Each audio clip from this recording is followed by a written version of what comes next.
Olá pessoal, é com um imenso prazer que eu trago para vocês uma sequência de vídeos sobre controle interno. As nossas lives têm chegado aí a 13, 14 mil visualizações, os ao vivos do Facebook, e resolvemos agora trazer para o YouTube uma qualificação gratuita.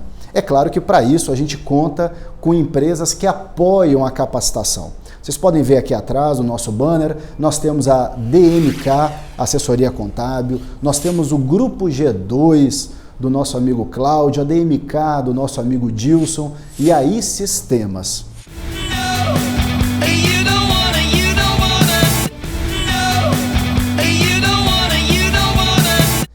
Bom, essa dúvida que surgiu agora na rede social, no meu Facebook, professor Diogo Duarte, é muito interessante. Por que em norma interna se instruir o processo? Na verdade não foi bem uma pergunta, foi uma afirmação em cima da live que eu fiz, do último ao vivo. Eu vou dar um exemplo, deixa eu pegar o meu livro, o Manual de Controle Patrimonial nas Entidades Públicas. Nesse livro, que ele trata somente de ativo imobilizado e intangível, ou seja, só de bens de caráter permanente, duradouro. Nós temos uma norma para tratar dos bens patrimoniais, que eu trago no livro, de 104 artigos. Então vocês imaginem, para um determinado item, que é o controle dos bens permanentes, são mais de 100 artigos numa norma, porque eu vou ter que ter uma regra, por exemplo, para receber os bens, eu tenho que ter regras para transferir, para baixar, para fazer inventário, e tudo isso por meio de uma norma interna. Aí muita gente pergunta, tá Diogo, mas por que norma interna? Por que não faz como numa empresa, um POP, um procedimento operacional padrão? A questão é muito simples. A norma interna, ela cria deveres, obrigações e direitos. Então, no momento que a gente normatiza, por exemplo, o patrimônio, o servidor ele passa a ser obrigado a cumprir aqueles dispositivos e eu passo a ter condições de penalizá-lo, de puni-lo, de cobrá-lo para que aquilo seja de fato executado. Então vamos pegar o exemplo do patrimônio, que é o caso mais visível para todos os servidores. Todo mundo usa bens. Vamos supor que um servidor, que acontece com muita frequência, transfere o bem de um setor para o outro e não comunica o setor de patrimônio, ok? Esse é um fato grave. A Constituição Federal, por exemplo, no artigo 70, em especial o parágrafo único, diz que todo aquele, pessoa física ou jurídica, pública ou privada, que guarde, arrecade, gerencie ou administre bens públicos, prestará contas. Então, naturalmente, a pessoa que transferiu e não comunicou já tem que prestar conta sobre aquele bem. Isso é fato, independente de qualquer documento assinado. O problema é como eu vou cobrar essa prestação de contas? Parece claro isso? Então é interessante que nós tenhamos de uma norma interna, por exemplo, um dispositivo, como eu trago, que diga o seguinte: as transferências internas somente serão validadas com a emissão do termo de transferência, assinado pelo transferidor, assinado pelo recebedor e pelo setor de patrimônio. Pronto, criamos uma regra. Se o controle interno verificar, por exemplo, que não constam essas assinaturas, obviamente ele vai ser notificado e estará sujeito a um processo administrativo disciplinar. Tá, mas qual é o papel do controle interno nesse processo de normatização? É o controle que cria a norma, é ele que vai elaborar normas? Não necessariamente. Vai depender muito da regulamentação interna de cada ente, do que os tribunais estão exigindo, mas o comum e o usual, mais eficiente, mais eficaz, é que o controle, obviamente, por não ter conhecimento de todas as áreas, de todos os processos, ele atue de uma forma de gerência de normas. E a administração, a execução dessas normas será pelas unidades executoras. Eu vou dar um exemplo para vocês. Essa norma sobre patrimônio. Todo mundo sabe que tem que existir uma norma interna sobre controle patrimonial. Então, o controle interno, ele vai orientar no sentido de ter a norma, primeiro ponto. Agora vamos fazer a norma.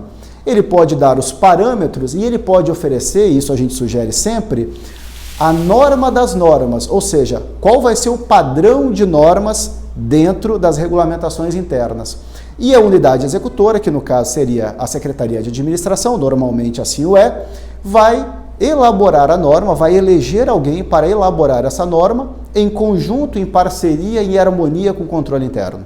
Parece claro isso? Então o controle normalmente ele não é o elaborador de norma, porque isso é uma atividade de execução. Ele é sim um cobrador de elaboração de normas, um fiscalizador da elaboração de normas. Ele não é um executor, porque senão como ele vai se fiscalizar? Parece claro isso, não? E nós já falamos sobre o princípio da segregação de funções, cada um na sua função específica. Então, normatização é extremamente importante. No outro livro que nós lançamos agora, recentemente, que é o Entendendo a Contabilidade Patrimonial aplicada ao setor público, que eu lancei junto com amigos e professores, Paulo Henrique Feijó, Jorge de Carvalho, Fernando Almeida e o Vitor Maciel, a gente traz um outro ponto, não como no livro Manual de Controle Patrimonial, que é muito mais voltado para como executar o patrimônio. Neste livro a gente fala como contabilizar a questão patrimonial, muito voltado para a contabilidade. E tem um ponto aqui que a gente fala sobre notas explicativas. Muitas entidades, principalmente nos aspectos contábeis, não estão explicando seus balanços, não estão elaborando notas explicativas. Então é interessante que o controle interno exija da contabilidade uma norma interna sobre encerramento do exercício, como, por exemplo, a elaboração de notas explicativas, o padrão mínimo para elaboração de notas explicativas. Então o controle interno não vai elaborar um modelo de notas explicativas, não. Ele vai dizer, olha, precisa-te de notas, precisa-se de uma regulamentação para encerramento do exercício contábil e sugere-se isso e um prazo para que isso seja realizado. E o controle vai cobrar a partir da fiscalização, porque ele tem os três vieses, normativo, ouvidor e fiscalizador. Tem manuais de controle interno, por exemplo, que possuem mais de 600 páginas em municípios pequenos, porque tudo é normatizado. E não é muito mais fácil assim? É claro que se eu entro, por exemplo, na administração, eu não vou fazer a leitura das 600 páginas, mas se eu trabalho no patrimônio, vou ler a norma de patrimônio. Se eu trabalho na tesouraria, normas de tesouraria. Então tudo fica devidamente escrito e sem aquela necessidade do que a gente chama de pica-pau. A auditoria se fala muito em pica-pau. Pica-pau é aquele recém-contratado que fica toda hora cutucando o ombro do outro para pedir informação. Esse é o pica-pau. Se eu tenho tudo por escrito, eu não dependo de ninguém, eu já posso executar. Então fujamos dessa função de pica-pau para que possamos ter em norma e executarmos da melhor forma e mais eficiente possível. Então essa é a função, respondendo aí a esse questionamento, essa excelente colocação lá do Facebook. Caso prático que aconteceu agora recentemente é o estado do Ceará. O Tribunal de Contas dos Municípios editou uma instrução normativa 01 de 2017, estabelecendo um padrão mínimo para que os jurisdicionados criem o seu sistema de controle interno. Olha a sigla, SCI. O que compõe esse sistema de controle interno? Obviamente é um conjunto de operações voltadas para controle. E essa questão da exigência do Tribunal de Contas dos Municípios, o interessante, por mais que a instrução normativa tragam verbos como dever, olha, os jurisdicionados devem fazer de tal forma, a própria instrução já alerta no seu início que ela é sugestiva. O Tribunal de Contas, obviamente, ele não tem a competência para determinar como será uma gestão. Ele orienta, olha, sigam este caminho, porque a base da Constituição e da legislação nós fiscalizaremos nestes pontos. Então, é claro, trata-se de um caráter sugestivo. Obviamente que um jurisdicionado não vai se opor ou vai contrário a uma instrução normativa do seu órgão de controle externo, que no caso do Ceará é o TCM. Então, veja bem, nesse ponto, o TCM ele trouxe algumas questões muito interessantes. É claro que não é só no Ceará que existe uma normativa específica sobre controle, isso acontece no Brasil inteiro. Como agora no TCM nós fizemos um curso maravilhoso sobre essa instrução, eu quero falar sobre ela. Por exemplo, ela diz que é obrigatório, lá no estado do Ceará, para os municípios, ter o que a norma chama de gestor de controle. Olha que interessante. Nada mais é do que o responsável pelo sistema de controle interno, o SCI. Agora vem um ponto interessante que muita gente tem dúvida e que lá no estado do Ceará ficou pacificado por meio da norma. Quem pode ser gestor de controle? E um outro ponto, quem pode ser um agente de controle, como por exemplo um auditor, um analista, a denominação que for. Pode ser inclusive um comissionado. Aí muita gente questiona, poxa, Como pode um comissionado, sendo gestor de controle interno, se ele não vai ter estabilidade, ele não vai ter as prerrogativas constitucionais, por exemplo, da autonomia funcional? Muita gente vai pensar isso. Bom, se ele for contrário a algum ponto que não seja de interesse do gestor, ele vai ser mandado embora, porque ele é um cargo comissionado. Só que tem um detalhe, a função desse gestor de controle é meramente administrativa, é fazer com que a equipe esteja pronta e preparada para fazer o seu trabalho de controle. Agora observa que do Ceará, o Tribunal de Contas dos Municípios, também traz regras, por exemplo, para aqueles que vão exercer a função de auditoria, de normatização, enfim, a parte operacional do controle. Esses sim precisam ser do quadro de servidores. É claro que o ideal é que se crie um plano de carreira, como a própria norma sugere, e que exista nessa fase de transição deslocamento de servidores de áreas afins para a função de controle interno. Claro que vai ter que ser feita uma análise jurídica, prioritariamente, para ver se essas pessoas podem assumir ou não essa função de controle até que o concurso público seja efetivado para o cargo de controle. Quem faz a fiscalização não é o gestor de controle. O gestor de controle, ele assina o que os auditores ou os analistas de controle fizeram e envia ao Tribunal de Contas, de forma que a autonomia desse gestor do controle interno, ela é administrativa. Agora observe, a área de controle atua em vários segmentos. Então eu vou ter auditoria, por exemplo, em normatização e ouvidoria, e engenharia, que é uma das exigências, por exemplo, desse caso do Ceará. Eu vou ter auditoria, eu vou ter controle, eu vou ter normatização, por exemplo, na contabilidade. Aí exige-se que tenha o CRC. E eu vou ter, por exemplo, em outras áreas, como de direito, enfim. Então o interessante é que à medida que o controle vai crescendo, que se abra o concurso já para as especialidades específicas. Então precisaremos de analista ou de auditor da área de engenharia. Então, obviamente, vai ter que ter o registro de classe. Precisaremos de auditores ou de analistas, como queiram, na área de contabilidade. Então, vai ter que ter o CRC ativo, tem que ser contador. Então, precisamos na área de administração, por exemplo, para o mapeamento dos processos. Então, vai ter que ter, obviamente, registro na classe.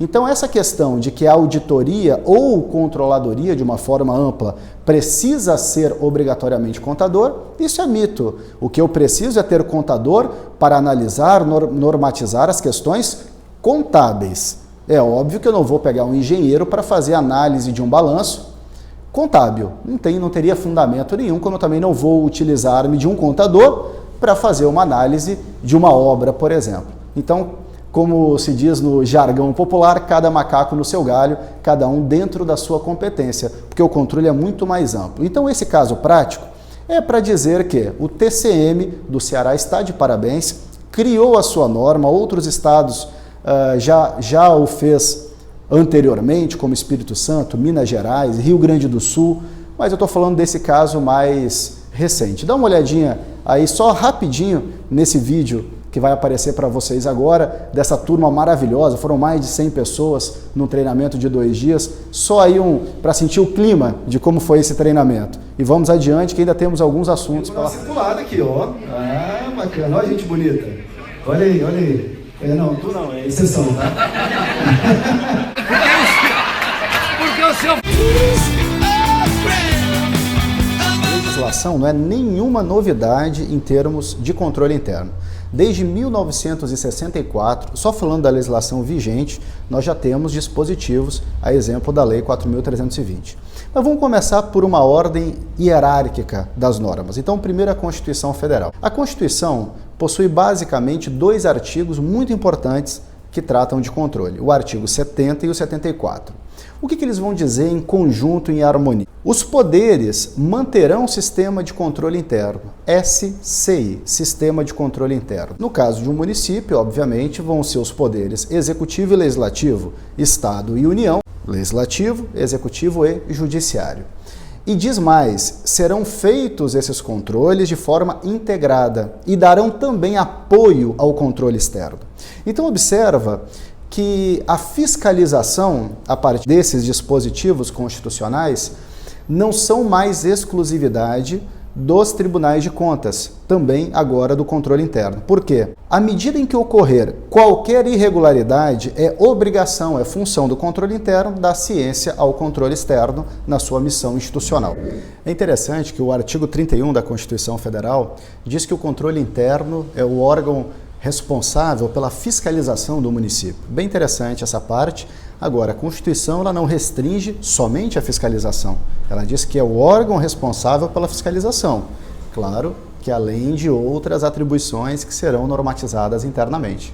A grande verdade é que foi a Lei 4.320 de 64 que praticamente criou aí as expressões controle interno e controle externo. Então nós temos aí dos artigos 76 a 80 regras sobre controle externo e interno. Já a Lei de Responsabilidade Fiscal, a LRF, ou Lei 101 de 2000, ela trouxe um upgrade ao controle interno, dizendo que o responsável pelo controle deve também assinar o relatório de gestão fiscal. Então observa, eu já tenho na Constituição vários dispositivos, na Lei 4.320, e a Lei de Responsabilidade Fiscal vem para coroar todo esse processo, dizendo, olha, controle, assina também o relatório de gestão fiscal para a gente saber se ele foi fiscalizado, se ele foi observado no tocante à sua legalidade. Então, essa é a legislação básica e nacional, fora, obviamente, a legislação dos tribunais de contas, as instruções e também, obviamente, as normas internas. Okay? Falando de princípios de controle interno, um importante princípio é o princípio da segregação de funções. Ou seja, quem faz não se fiscaliza, cada um tem a sua função. Então, por exemplo, não é viável que o controle interno faça parte de execução, seja ela contábil, patrimonial, orçamentária, financeira. Ele tem que ser normatizador, ouvidor e fiscalizador, ok?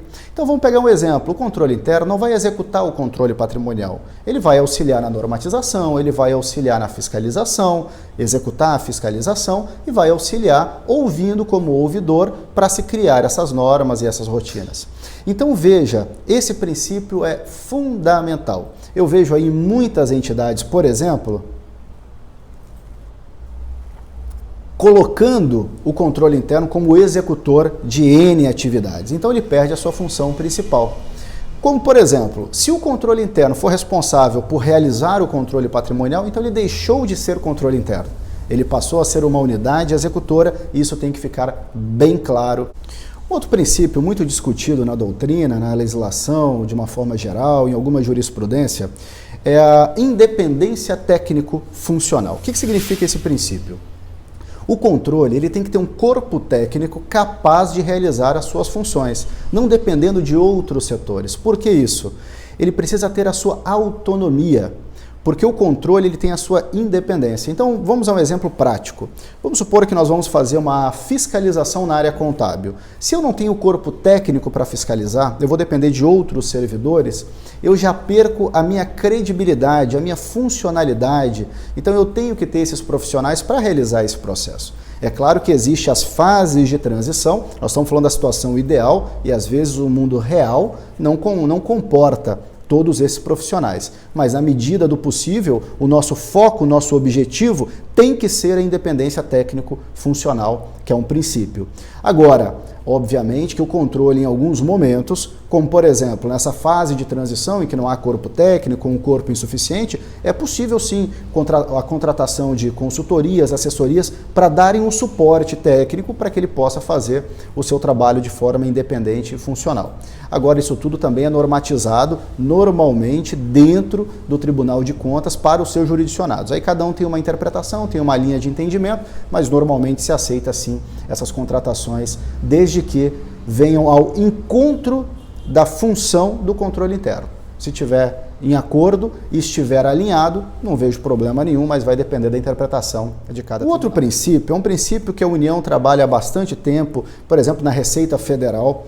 Vocês já observaram que a Receita Federal, numa retenção de imposto de renda, ela tem um valor mínimo que ela quer o recolhimento. E se não atingir aquele valor mínimo, ela pede para que se somem várias notas fiscais para poder fazer um único recolhimento em DARF. Por que isso? Existe um princípio, que é o mesmo que eu vou citar agora, relação custo-benefício. Por exemplo, para a União não vale a pena receber em DARF um imposto de renda de R$ 3, R$ 4. Por quê? Porque o custo de controle é maior do que o benefício desses 3 ou 4 reais. A mesma coisa o controle. O custo de controle não pode ser maior que o benefício gerado por esse controle. Então a gente tem sempre que ponderar o custo em relação ao que está sendo fiscalizado. Eu vou dar um exemplo esdrúxulo, mas que vai ficar bem marcado. Imaginem que uma entidade tem um orçamento de 20 milhões. E imaginem que o controle interno custa anualmente 20 milhões. Vale a pena eu gastar todo o meu recurso para controlar esse recurso? Não, porque eu não estaria executando em absolutamente nada a não ser o próprio controle. Então eu peguei um caso extremo, obviamente que isso não vai acontecer, mas existe sim uma relação que eu vou ter que verificar. Por exemplo, um município pequeno, com 5, 6, 10 mil habitantes, ele vai ter que verificar quantos profissionais ele vai ter no controle. Agora, é claro que o município pequeno, ele possui as mesmas áreas de atuação, ou aproximadamente as mesmas áreas, do que um município, uma capital. Ele vai ter saúde, ele vai ter educação, ele vai ter convênios, então ele vai precisar de um corpo técnico. Só que o seu orçamento é muito mais reduzido. Então essa análise tem que ser caso a caso. O Estado, por exemplo, vai ter uma estrutura muito maior, também vai ter que avaliar a sua relação custo-benefício, e a União também avalia a sua relação custo-benefício.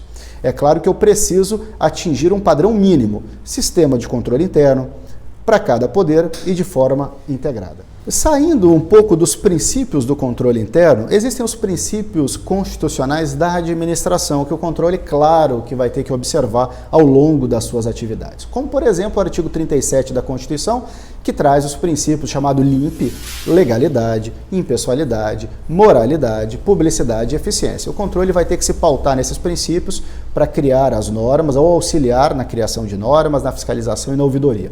Bom, outros princípios também, a exemplo do artigo 70 da Constituição Federal, traz o princípio da economicidade, que é a relação custo e benefício que nós falamos agora. Então, juntando todos esses princípios, toda a legislação, existe um princípio doutrinário que é a aderência às normas, verificar se a entidade realmente está cumprindo as normas gerais e as suas normas internas. Então, é uma série de pré-requisitos que a gente está tratando nesse tópico sobre legislação que precisam ser verificadas pelo sistema de controle interno, pelo SCI. Depois de tudo isso que nós vimos, dos vídeos que virão, eu não preciso nem te pedir para ir lá embaixo, se inscrever no canal, ser um assinante do canal Professor Diogo Duarte do YouTube, dessa sequência de vídeos que vem pela frente, o que nós já temos gravado também.